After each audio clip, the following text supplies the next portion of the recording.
So we're in the pool in El Salvador and we're gonna practice learning how to duck dive. And we got a bunch of different amigas here riding different sizes of surfboards. So we're gonna experiment with what's the biggest surfboard that you can actually duck dive, and also working on technique, how to do it. Boom.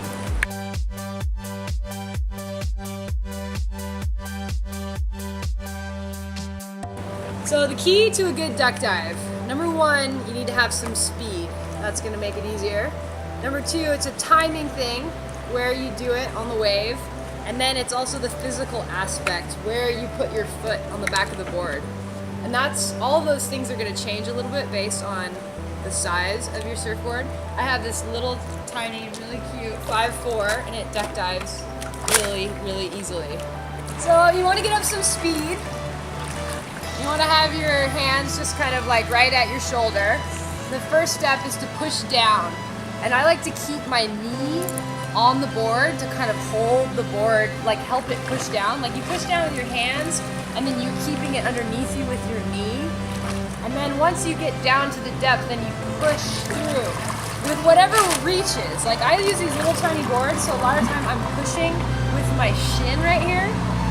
And then if I want to go really deep, then I'll put my foot on there. But a lot of times if I'm being lazy and it's not really that big a wave, I just push with my shin. But if I had a longer board and my foot reached the edge of the board, then I would always push with my foot. And then another thing that we've seen girls do that doesn't really work that well is they think they got to get the foot all up. So they go for their duck dive and they like spread the leg out, and then the board goes all like that. So to those girls, I tell them to keep your knees in the middle of the board and then get your foot on from there. So now that you got your body right, let's talk about timing. What you want to do is get some speed up and start your duck dive soon enough that you can get underwater before the wave hits you. You want to get underneath the whitewash so that it can go over you and then you come up on the other side. If you start the duck dive too late, the wave hits you before you have a chance to get deep enough. If the wave hasn't broken yet, if it's just cresting at the top, you can wait till the last minute and just kind of duck dive underneath the lip. But if you're dealing with whitewash, you gotta start a little bit sooner so you can get all the way underneath it. The whitewash passes over you and you come up on the other side. Here are a few examples of some amigas giving it a try, and we can talk about what's going wrong. Here's an amiga that's pushing down nicely with her hands, but she's not following through with her leg. So the board doesn't scoop through the wave very nicely. If you have a really good push down, but there's no follow through, then the board just goes out that way.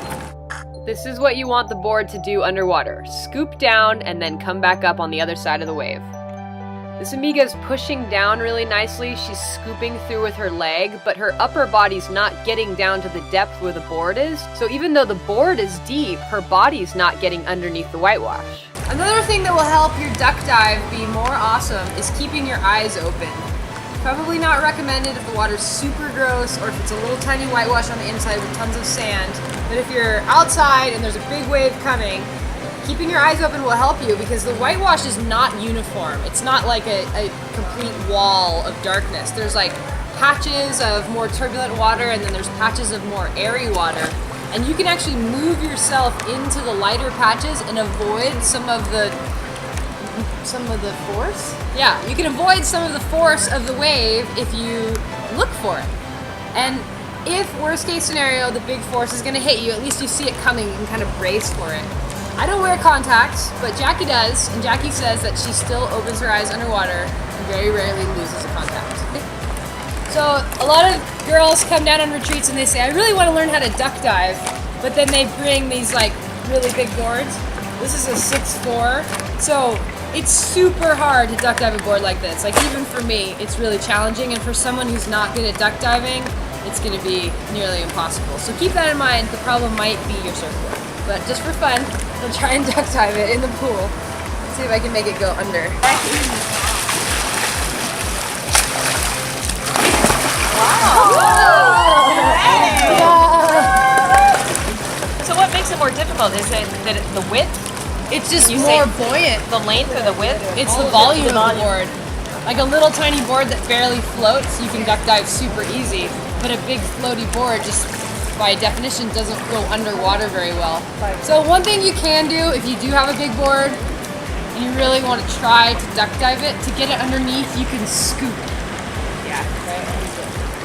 Because it's hard, if you have a big board on the water, if you push this down, it doesn't go because it's got all this volume on the water. So you're displacing all this water to make it go under, which is hard. But if you tilt it, then it'll go under much easier. So if I was out surfing and I wanted to try and duck dive this board, I would tilt it to scoop it and then follow through like normal. And that's how you duck dive. Thank you. Yeah. Now we're gonna need some longboards because Jackie's gonna do how to turtle roll. How to turtle roll. Yay. Jackie's roll.